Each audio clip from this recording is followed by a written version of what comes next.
Good morning, guys, and welcome to Dougie's post-match football analysis.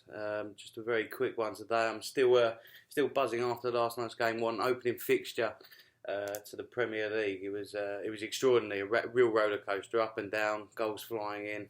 A lot of it what I expected, but probably not the amount of goals. It really was an open game. Final score 4-3. Like I said, it's gone in historically. It's a very close game, one goal in it. To be honest, it could have gone either way. Did go the way I expected in terms of possession, in terms of Arsenal having chances. I mean, they had 70% possession over the course of the game. It was massive amounts of possession, but Leicester were quite happy to sit back, absorb that, and break with the power and pace of Jamie Vardy, who really caused problems all right with a makeshift defence. Really looked uncomfortable from start to finish, the Arsenal defence.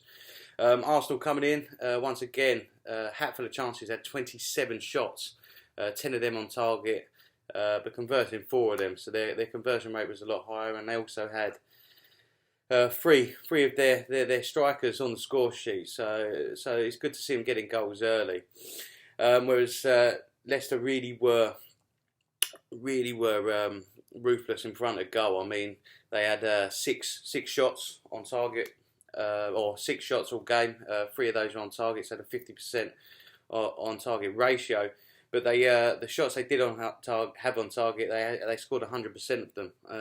I mean, they really were ruthless, and mainly this was down to Jamie Vardy. I mean, Rob Holding looked like he struggled throughout the game with his runs in behind him. Really struggled. Obviously, a lot of pace, and he's clinical in front of goal. So.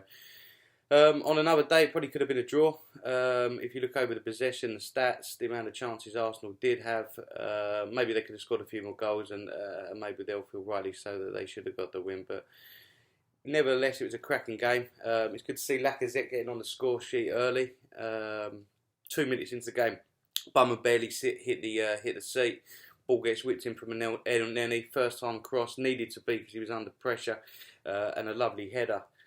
Straight past Kasper Schmeichel at the near post. Took it very well, and I'm sure there's going to be plenty more to come with him. I mean, he had 3 shots all game, 2 of those were on target, and 1 was a goal. The guy doesn't seem to shoot very often, but when he does, they seem to hit the back of the net. So he's an exciting one to watch.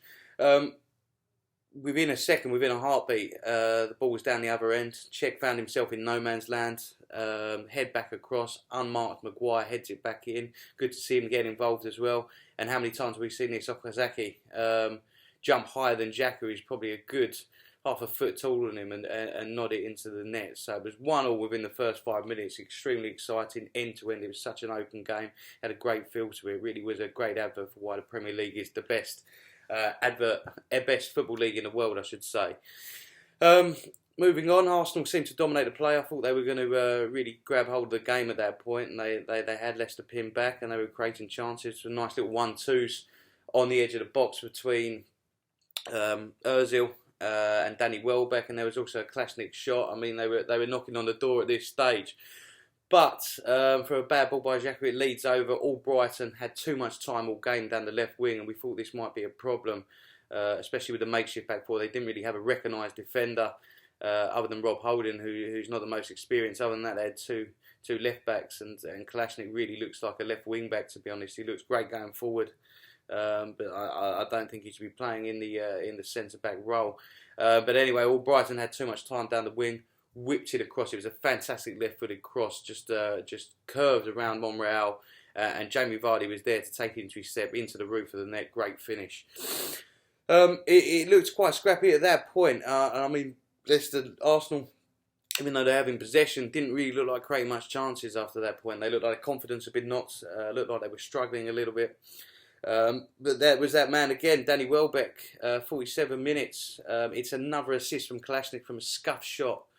From Lacazette. He scuffed it into the path of Kalashnik, and this goes to show when he's playing centre back, he was in the Leicester box, so really was driving on. The boy's got a hunger to get forward. It's a tap around Kasper Schmeichel into the path of Danny Welbeck, and a simple tap in just before half time makes it 2-2 half time. I think it really did Arsenal's confidence wonders. I think if it had stayed 2-1, we would have seen a different Leicester City in the second half and a different level of confidence from Arsenal as well. So 2-2, I think it was fair at half-time as the run of play. Arsenal defended poorly, probably were the better side, but when you defend that poorly, you're going to leak goals.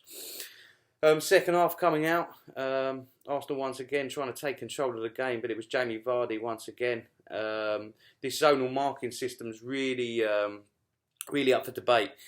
Jamie Vardy sort of strolls into the box. It looks like it should be Xhaka's man. Strolls straight past him. Once again, we talk about Arsenal having a lack of leadership. Nobody's talking. He ends up in a free space with a free header. Monreal tries to close him down but doesn't have time. Just nobody takes responsibility in that Arsenal box. And let's be honest, Jamie Vardy, not the tallest player, but managed to get a free header. When you give someone that with that ability and that crucial in front of goal, he's always going to score. It was a great header, just flicked downwards into the far post, and 3-2. And the signs started to look ominous for Arsenal at that point. You could feel in the ground, and you could feel from the fans that they were becoming nervous. It seemed like Groundhog Day, same every year. Arsenal losing on the opening day, and it looked like it was going to set the tone for the season. But this did change. There was changes around the 65th minute.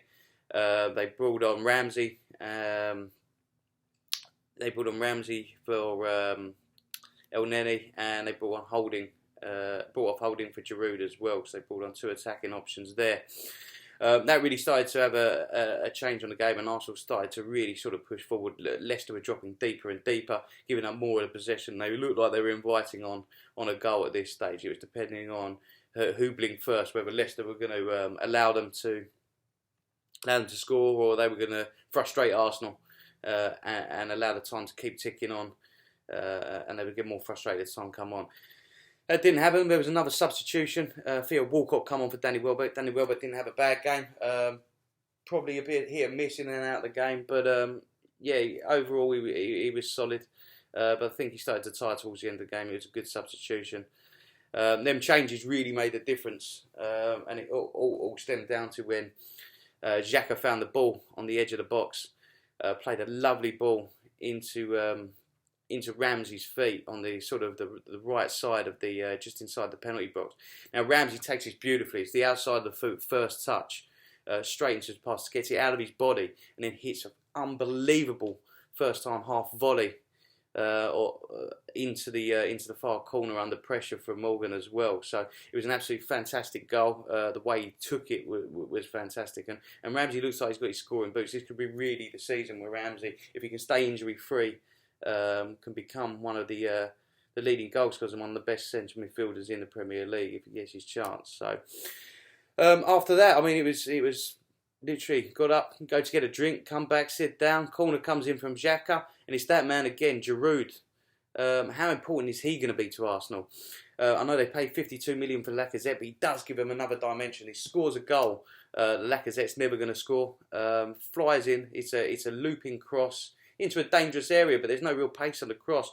Giroud's being manhandled and manhandling himself. They're wrestling for the ball with Maguire.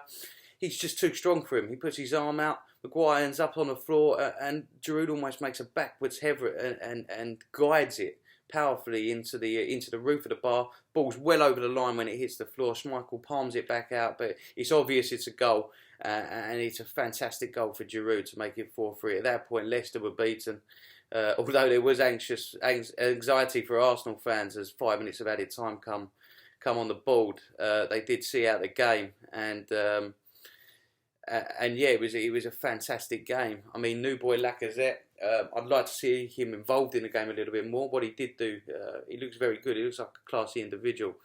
But I'd like to see him really, really dominate up front. Maybe have a few more chances. I'm sure if he has them, he's going to convert them. So it's just getting into the areas where he's going to score goals. Great to see him. Sure, that'd be a confidence booster. Jamie Vardy, on the other hand, looks as dangerous as ever. I mean, if he's not going to break into the England side, the form he's in, he scored 2 goals the week before in pre-season against Gladbach. Really looks dangerous. I mean, he doesn't need many chances himself. His pace is electric, and if you can feed balls in behind to him quickly, he's going to terrify any defence that plays a high line. So, Jamie Vardy, great start to the season. Like to see him carry on scoring some goals. Ramsey as well. Ramsey was a good player. Played well when he came on. Really changed the game, and so did Giroud. I mean, the Giroud-Lacazette doesn't have to be a real battle between them two players. They're two different types of strikers. Giroud gives you a completely different emphasis. His physicality is a lot different from Lacazette. He's not as pacey, but aerially and his link-up play, he's a lot better. Whereas Lacazette just seems more like an Ian Wright. He's an out-and-out goal scorer. He just wants to get in the box and score goals. Although he did shake and score with his head, which was nice to see, as I thought he was more of a as a footballing player. I thought he'd score more goals with his feet, but he comes on and he takes his header beautifully. So good to see Lacazette get on the score sheet, and good to see Giroud can come on and score goals as well. That might be vitally important at the end of the season for Arsenal's title charge at the end of the day. So to have that balance and have that sort of variety up front and during the pitch. Kalashnik, once again, hit and miss game. He played very well, I think. Defensively, not as good as he was going forward, but once again, he's got another assist. That's 3 assists he's had at Arsenal so far, including the pre-season games, including his goal, with his goal as well. I mean, going forward, he looks like a real threat, and I mean, he was up the park quite a bit. I really like him, and I think if he's played in the right area, maybe as a left wing back, he can possibly be one of the stars of the season this year. I mean, his attitude, his determination really looks good, and he looks like he's got a keen eye for goal as well. So that's one to keep an eye on. Maguire, once again, hit and miss as well. He looked pretty good in his places. Heads the ball back for Okazaki to get the goal. At the same time, he loses the ball to Giroud's goal. It's too easy for Giroud. Giroud is strong and physical, but Giroud just barges him off the ball, gets him out of the way. It's not a foul. They're both wrestling for the ball. But Giroud just wanted it more and was too strong for him, just brushed him off and powered their header in. So maybe just a slight lack in concentration there. Overall, like I said, cracking game. What a good advert for the Premier League. It was end-to-end, it was fast-paced. I'm sure if you were fans on either side, it was hard to watch. You're watching it through your fingers at some point. But it was a fantastic game of football. And I think both teams can take positives away from it. Both teams can take negatives away from it as well. Any team that concedes 4 goals and 3 goals, Arsenal especially, a team with that quality to concede that many goals, really are going to give Steve Bold a lot of work to do on the training field, because I know they were without Mertesacker, I know they were out of Koscielny as well. But to not have another recognised centre-back other than Rob Holding, who's largely inexperienced, is an issue, and I feel like it papered over a lot of cracks tonight, Arsenal getting the win. So let's still be positive. I mean, they did what we thought they would do. They gave up possession, sat behind the ball and tried to counter. When it comes down to the predictions, obviously it did go the way I suggested in both teams to score and Arsenal to win, just about, but it did follow in suit. From history, it's been a close game. There was 1 goal in it. If you'd have had it by exactly 1 goal as well, would have been a good bet to take. I mean, unfortunately, the predictions when it comes to the actual scoreline is always tricky to get. Did have it within 1 goal, but I don't think many people had it 4-3 to Arsenal or something across that nature. So, yeah, well, one prediction out of the rest is not bad. If you did enjoy the post-match, please subscribe. Unfortunately, I won't be doing a game today because I've got to go and play myself, and I'm going to miss half of the Liverpool game and hopefully be in the bar for this evening's kick-off the Man City game as well. So there won't be a report there. I will be back tomorrow on Sunday. I'll be doing a pre-match analysis of both them games. So please tune in. I'll try and get as many stats and as content as possible. Like I said, feel free to leave any comments at the bottom. It's been a pleasure speaking to you, but I'm going to have to go and have some breakfast and get ready for my own game now. So thank you for watching Dougie's football post-match football analysis, and have a great Saturday. Enjoy the start to the Premier League season. Thank you. Goodbye.